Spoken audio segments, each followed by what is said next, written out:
ఇది ఒక నవల వాయిస్ రూపంలో తెలియజేస్తున్నాను. కథలోకి వెళ్దామా మరి? ఇది 4వ ఎపిసోడ్. పిచ్చోడి చేతిలో రాయి. పిచ్చివాడికి రాయి ఇస్తే ఏమవుతుంది? మన మొహం మీదే తిరిగి పడుతుంది. అటువంటిది ఈ కథకి సారాంశం. ఈ అమాయకుడైన వాడికి ఇంటిలో బంధించి వీళ్ళు వెళ్ళిపోతే ఏం జరుగుతుంది? ఈ కథ వినండి.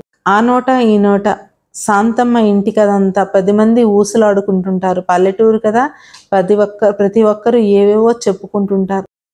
ఆ నోట ఈ నోట వినబడేదంతా కరణం చెవును పడుతుంది. అతను నరసయ్య చాలా మంచి స్నేహితులు.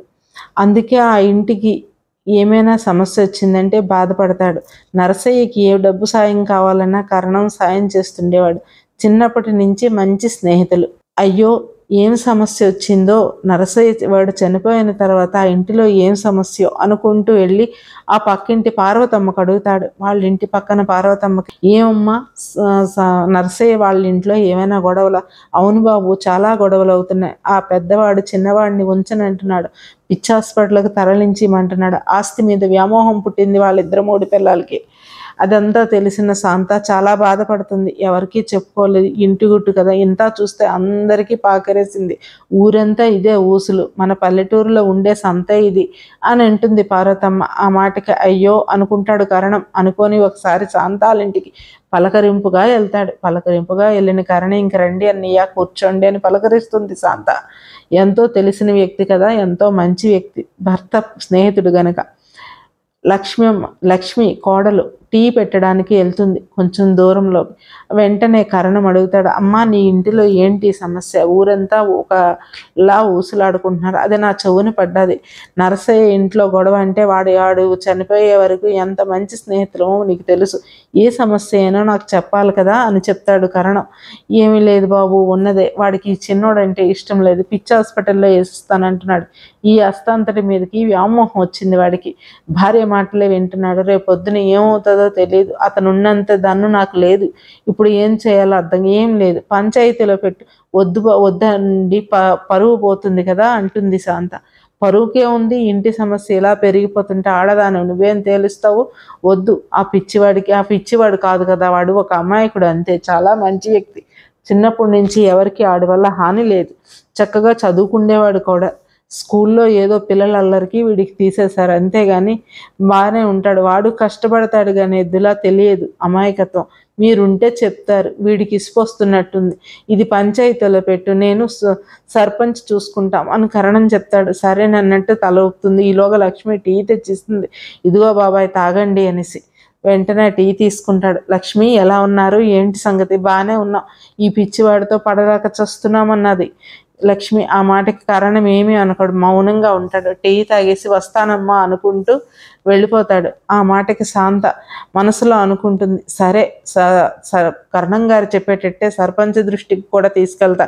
ఈ సమస్య పెద్దదైతే కానీ తేలేటట్టు లేదు. నేను పడలేకపోతున్నాను వీడితో అని అనుకుంటుంది మనసులో బాధతోని. అంతా కాలం చెల్లిపోతుంది. ఊరంతా దండోరా వేయిస్తాడు కరణం. శాంత వాళ్ళ ఇంటిలో పంచాయతీకి రేపు అందరూ హాజరవ్వండవచ్చంట. ఆ పంచాయతీ అది విన్న వెంటనే రాము కోపం వస్తుంది. మన ఇంటికి ఏంటి పంచాయతీకి వెళ్తారా? ఏం జరుగుతుంది? దండోరా వేస్తున్నారు అనుకుని తల్లికి అడుగుతాడు. ఏమో నాకు తెలియదు. నిన్న కరణం బాబాయ్ వచ్చారు. ఊరంతా మన గురించి అనుకుంటున్నారు. అనుకోవడానికి ఏముంది? ఏం చేసామని అంటాడు రాము. ఏమీ లేదు, ఎందుకో మరి నాకు తెలియదు. ఏదైనా ఇది పంచాయతీ వరకు వెళ్తే కానీ తేలినట్టు లేదంటుంది తల్లి. ఆ మాట కోపం వస్తుంది రాముకి. పంచాయతీ వరకు వెళ్తే కరణం నాన్న ఫ్రెండ్ మున్సబు కూడా చెప్తారు. వాళ్ళు చెప్పే తీర్పు తప్పకుండా వినవలసి వస్తుంది. ఎందుకు ఈ పరీక్ష అనుకుంటూ చాలా కోపమైపోతాడు. తల్లి మీదకి రివ్వను ఎగురుతాడు. పిచ్చివాడి మీదకి, ఆ తమ్ముడి మీదకి కొట్టడానికి ఎగురుతాడు. అన్నిటికీ ఏమీ అనదు శాంత. రేపూట పంచాయతీ ఉంది, వెళ్దామంటుంది శాంత. ఓహో, నువ్వు ఏర్పాటు చేసిందేనా అంటాడు కొడుకు. అనుకో, పర్వాలేదు. నేను మాత్రం తేల్చలేకపోతున్నాను. రోజు తిండి తిప్పలకు నాన్న చనిపోయిన నుంచి ఇదే అతను.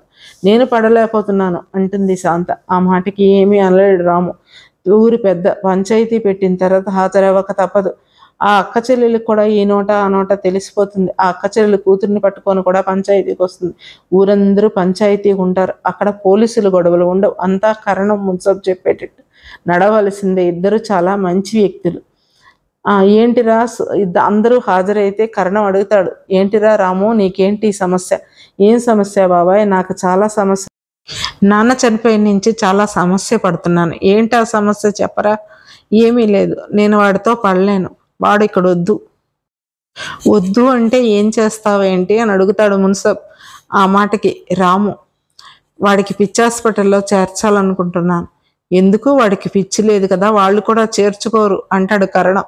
పిచ్చి లేకపోతే నేను వాడి యాతన నేను పడలేను. తండ్రి అంటే చనిపోయాడు, తల్లికి అంతపాటి కాదు. నేను వాడితో పడలేను, నాకు ఒక లైఫ్ ఉంది, నేను చూడాలి కదా. సరే వాడి ఆస్తి ఏం చేస్తావు? వాడికేం ఆస్తి ఇస్తాం?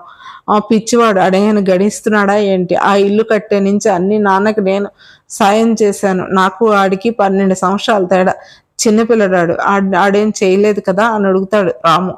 ఆ మాటకి సర్పంచ్కి చాలా కోపం వస్తుంది. తండ్రికి 2 కొడుకులు అయితే 2 సర్దుకోవాలి కదా ఆస్తిని, అలా ఎలా అవుతుంది అని అడుగుతాడు. లేదు నేను ఇవ్వను, నేను నాన్నని కథలు వెళ్తూ వ్యవసాయం కోసమే కష్టపడ్డాను, వాడికి హాస్పిటల్లో వేసేద్దాం అనుకుంటున్నా, అమ్మని నేను చూసుకుంటానని చెప్తాడు రాము. ఆ మాటకి కరణంకి చాలా కోపం వస్తుంది. అది ఎలా జరుగుతుంది? నువ్వే ఇల్లు దగ్గరుండి కట్టించాను, నేనే అన్ని చూసుకున్నాను అంటున్నావు. మీ అమ్మకు సోముకు 2 వాటాలు ఇచ్చేయి, 1 వాటా నువ్వు తీసుకో, నువ్వేం చేస్తావో అది చేసుకో. మీ అమ్మకి 1 వాటా, కొంత అప్పు కూడా ఉంది, కరణంకే ఇవ్వాలట కదా అంటాడు సర్పంచ్. ఇస్తాను, నింపాదిగా తీరుస్తాను, ఒక్కసారి అంటే నేను ఇవ్వలేను. ఆస్తి 2 వాటాలు ఎందుకు? వాడికి వైద్యం అందుతుంది, నేను పిచ్చి హాస్పిటల్లో వేసేయాలనుకుంటున్నాను, అమ్మకు నేను చూసుకుందాం అనుకుంటున్నాను, నేను వాడికి వాటా ఇవ్వను, నా కష్టార్జితం అదంతా అంటాడు మరొకసారి సోము. ఆ మాటకి సర్పంచ్కి చాలా కోపం వస్తుంది.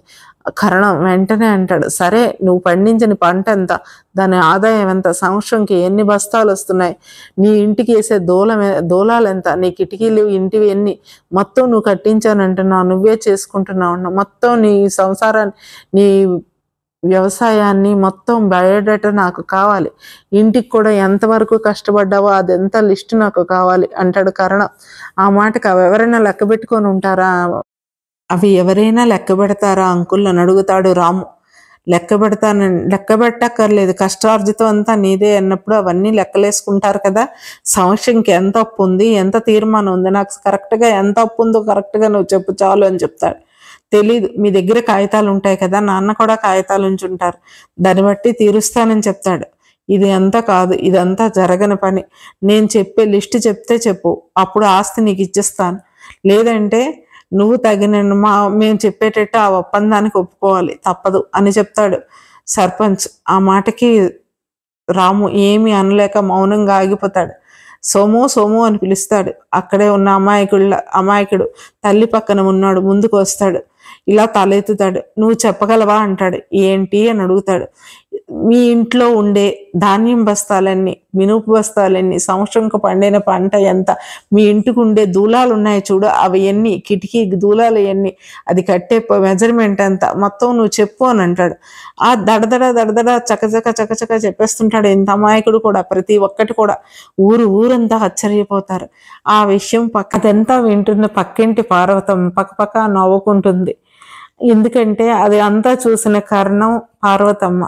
అందుకే అడిగారు, మంచి పని చేశారు కరణం గారు, మెలేశారు, వీడికి తగిన బుద్ధి చెప్పారు అనుకుంటుంది పార్వతమ్మ. ఇది అంతా అర్థం కావట్లేదు శాంతకి, ఏంటవుతుందో. సోము ఇది అంతా వాడు లెక్కలేసుకున్నవన్నీ కలిపి చెప్పేస్తున్నాడు. వాడికి అంతే తెలివితేటలుంటే ఇంట్లో ఎందుకు జడ్డివాడిలా ఉంటాడో, అందరి దృష్టిలో జడ్డివాడిని పేరు పడతాడు. ఎందుకు జడ్డివాడు అవుతాడు వీడు? ఇన్ని రోజులు అన్ని లెక్కలేసుకోవడం ఇంతటికి పనికొచ్చేది అనుకుంటాడు మనసులో సోము భార్య లక్ష్మి అరుస్తూనే ఉంటుంది. ఇది చాలా అన్యాయం, మాకు అన్యాయం చేస్తున్నారు, ఇది కరెక్ట్ కాదు. ఆ అమాయకుడు ఎప్పుడు లెక్కలేసుకుంటుంటాడు, అది తీసుకొని తెచ్చి ఈ పంచాయతీలో పెట్టారు, ఆ అబ్బాయికి అనుకూలంగా చేస్తున్నారు తప్ప మా భవిష్యత్తుకు మా గురించి ఏం ఆలోచించట్లేదు. నా భర్తకు అన్యాయం చేస్తున్నారు, పెళ్ళై 12 సంవత్సరాలైంది, మాకు పిల్ల పాప లేరు, ఇల్లు వాకులు లేదు, ఏమీ లేదు, మాకు చాలా అన్యాయం. నర్సయ్య చెల్లెలు, బాబు మాకు ఏమైనా వాటా ఇవ్వాలి అందులోంది, ఎందుకంటే మా నాన్న తరం ఆస్తి కూడా ఉంది అంటుంది మధ్యలో వస్తూ. ఆ మాటకి కరణం, చాలులేమ్మా, ఎన్నాళ్ళు పిల్ల చిన్నప్పుడు తండ్రి చనిపోతే అప్పటి నుంచి నర్సయ్య చూస్తూనే ఉన్నాడు, మధ్యలో నువ్వు కూడా దూరుతున్నావా, నీ గురించి చెప్తాను, అలాగాగు అంటాడు కరణం. ఆ మాటకి అయోమయంలో ఉండిపోతారు, ఎవరు మాట్లాడరు. సోము సోము ఏదో చెప్పేసి మళ్ళీ అమ్మ చాటుకు వెళ్ళిపోతాడు.